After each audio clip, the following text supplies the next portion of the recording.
Oke, assalamualaikum warahmatullahi wabarakatuh. Alhamdulillah, dalam kesempatan hari ini kita bisa bertemu kembali dalam keadaan sehat walafiat. Dan sebelum memulai kegiatan pembelajaran, alangkah baiknya kita berdoa terlebih dahulu agar kegiatan pembelajaran yang kita lakukan hari ini diberikan kemudahan dan kelancaran. Berdoa dimulai. Oke. Oke, karena kita masuk ke materi tentang bab 3 yaitu perubahan wujud zat ya. Nah, kita terlebih dahulu kita akan menjelaskan tentang pengertian-pengertian baik itu zat ataupun materi ya. Apa bedanya massa dan materi ini akan kita jelaskan ya. Materi itu pasti dari kalian materi itu berhubungan dengan teori ya, teori pembelajaran bla bla bla banyak ya. Tetapi kalau di IPA ini bukan materi itu bukan berhubungan tentang yang sifatnya teori ya. Nah, materi di sini adalah segala sesuatu yang mampu menempati ruang atau memiliki volume ya dan mempunyai massa. Jadi ini yang digarisbawahi yaitu adalah suatu kata-kata penting yang harus kalian ingat ya, tidak perlu dihafalkan, yang penting paham. Ya, jadi contohnya apa ya? Contohnya apa? Atau lebih jelasnya ya, terlalu memutar-mutar kata-kata. Intinya apa? Kalau materi ini bendanya itu mampu memiliki volume dan mempunyai massa ya. Contohnya apa? Yaitu kayu ya, balok ya. Kalau dimasukkan ke dalam kelas ataupun ke dalam ruangan itu mampu tidak menempati ruangan, mampu ya. Lalu yang kedua itu ada udara ya. Udara juga sama ya, misalkan udara kita meniup balon ya, yang awalnya kempis itu menjadi mengembang ya. Berarti itu terbukti bahwa udara di sini ya itu mampu menempati ruang. Ya, itu contoh dari pengertian dari materi. Yang kedua ada massa ya. Kalau massa itu adalah ukuran yang menunjukkan jumlah materi ya. Itu pernah diulas di bab 1. Kalau massa ini berhubungan dengan besaran pokok ya, yang satuannya itu kilogram. Berat ya. Berat adalah ukuran yang menyatakan besarnya gaya gravitasi bumi ya, tergantung gaya atau gravitasi bumi ya. Dan yang keempat itu ada zat ya, sesuatu yang memiliki massa dan menempati ruang. Ya. Kita lanjut. Nah, contoh-contohnya apa? Kita masuk ke contoh-contohnya, yaitu ada paku besi ya. Ini adalah suatu materi. Materi apa? Yaitu materi yang berupa zat tunggal. Materinya berupa apa? Besi ya. Paku tembaga, materinya apa? Ya tembaga ya. Itu seng, berarti materinya apa? Yaitu seng ya.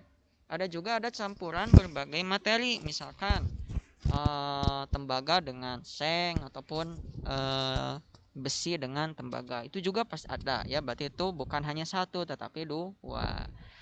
Nah, perhiasan materi juga sama. Perhiasan emas.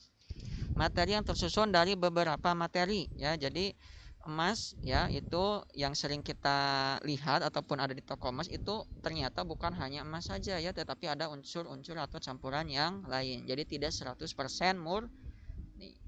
Kalau air laut, nah ini baru materi yang berupa campuran, ada air, ada garam, NaCl ya, dan zat lainnya. Kalau udara ada apa aja? Apakah hanya oksigen? Wah, banyak tidak, tapi banyak ya. Ada nitrogen, ada hidrogen. Nah, sekarang kita melakukan percobaan tentang perubahan wujud zat. Misalkan kita lakukan percobaan, ada 3 botol yang diisi air. Yang pertama kita isi air dan masukkan ke dalam kulkas, ya. Apa yang akan terjadi? Apakah terjadi perubahan wujud zat? Kira-kira menurut kalian? Ya, benar. Pasti terjadi perubahan wujud zat. Wujud zat apa? Dari air menjadi es karena masuk ke freezer atau kulkas, ya. Yang kedua, itu masukkan ke dalam panci dan lalu kita didihkan. Apa yang akan terjadi? Apakah terjadi perubahan? Betul sekali, ya. Pasti juga kalian tahu ya, pasti mengalami perubahan, yaitu berupa gas atau menguap. Yang ketiga, tidak diberikan perlakuan. Apakah ada perubahan? Tidak, ya, akan tetap menjadi cair. Nah, ini dia. Nah, ada wujud-wujud zat yang harus kalian ketahui. Ada zat padat, zat cair, ada zat gas ya. Zat padat itu contohnya tadi ya berupa es. Kalau zat cair ya berarti cairan. Kalau zat gas berarti tadi menguap ya. Nah, ini pengertian-pengertiannya ya. Kalau padat itu memiliki partikel yang paling rapat ya. Kalau zat cair itu lebih leluasa ya, lebih bebas ya. Contohnya cairan ataupun minuman. Kalau gas itu partikel yang sangat rendah ya, jadi cepat hilang ya, seperti uap tadi ya.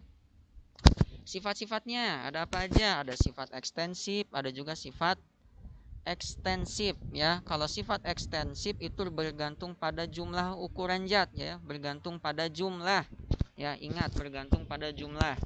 Contohnya apa? Volume, massa ya. Misalkan kita mengisi balon dengan air ya, semakin banyak itu balon semakin mengembang, semakin ada massanya. Volumenya semakin besar dan massanya semakin berat. Kalau sifat intensif itu berkaitan dengan yang tidak bergantung pada jumlah atau ukuran ya. Ada apa aja? Ada sifat fisika, ada sifat kimia. Kalau sifat fisika itu bergantung dengan penampilan atau fisisnya. Kalau kimia itu tentang perubahan kimianya ya. Nah, sifat fisika atau yang terlihat secara fisis itu ada berapa aja? Ada warna ya, warna salah satu fisis yang dapat langsung kita lihat ya. Misalkan batu bara berwarna hitam, kayu berwarna coklat. Lalu yang kedua ada kelarutan ya, misalkan contohnya air gula ataupun garam yang larut dalam air panas misalkan. Lalu ada daya hantar listrik ya, ada konduktor, ada isolator. Lalu yang keempat ada kemagnetan ya, ada benda magnetit, benda yang dapat ditarik magnet. Lalu kedua benda non magnetik, benda yang tidak dapat ditarik oleh magnet. Nah, ini ya istilah-istilah dari pelarutan. Kalau zat pelarut itu contohnya tadi ya, zat pelarut itu seperti garam ataupun gula. Kalau zat pelarut itu air ya, maaf. Kalau zat yang terlarut itu seperti garam ataupun gula. Nah, ini contohnya. Kalau sifat kimia ada apa aja? Yaitu mudah terbakar, berkarat ya. Kalau sifat kimia itu ke fisik ya, misalkan suatu di hutan karena terjadi kemarau panjang, hutan kebakaran ya, karena hutannya kering ya, itu bisa sifat kimia. Berkarat juga sama ya, misalkan besi ataupun pagar. Pagi siang kepanasan, malam hujan terus berulang terus kali ya, terus menerus, itu bisa atau mampu berkarat ya. Ada mudah meledak ya, ini mudah meledak juga sama ya, interaksi zat yang mudah meledak antara udara, api dan cahaya itu dapat menimbulkan ledakan ya. Misalkan ada udara sangat udaranya sangat dingin ya, anginnya berhembus kencang, lalu ada api ditambah lagi cahaya mataharinya sangat panas, itu bisa ya mampu menimbulkan ledakan ya. Makanya jangan, kalau kita misalkan beli gas itu jangan terlalu lama kita menyimpan gas di luar ya, atau yang di tempat yang panas. Lalu beracun ya, itu juga sama ya, mengalami reaksi kimia. Contohnya adalah gas karbon monoksida ya. Gas ini dihasilkan dari pembakaran tidak sempurna dari atom karbon. Nah, ini contoh-contoh sifat fisika ya, bisa dilihat dan dibaca ya. Ini yang telah kita bahas. Lalu perubahan bentuk zat. Nah, perubahan bentuk zat juga ada dua, ada perubahan fisika, ada perubahan kimia ya. Kalau perubahan fisika itu lebih ke fisiknya ya. Ada gas ke cair ya, mengembun, cair ke padat, mencair, padat ke gas, menyublim ya, menyublim ya. Begitupun kebaliknya. Kalau gas ke padat kristal, padat ke cair, mencair, cair ke cara fisiknya ya. Kimia adalah perubahan bentuk dan ukuran satu zat serta menghasilkan zat baru ya. Contohnya besi yang berkarat, kayu lapuk, makan minuman yang basi ya, daging yang membusuk ya, dan masih banyak lagi ya, itu perubahan secara kimia. Nah, ini ciri-cirinya ya, contohnya bisa dibaca dan dilihat ya. Oke, paling penjelasan dari Bapak cukup sekian ya, kurang lebihnya mohon maaf. Apabila ada yang ditanyakan boleh ketik di kolom komentar ataupun lewat pesan WA ya. Terima kasih, cukup sekian dari Bapak, kurang lebihnya mohon maaf. Wassalamualaikum warahmatullahi wabarakatuh.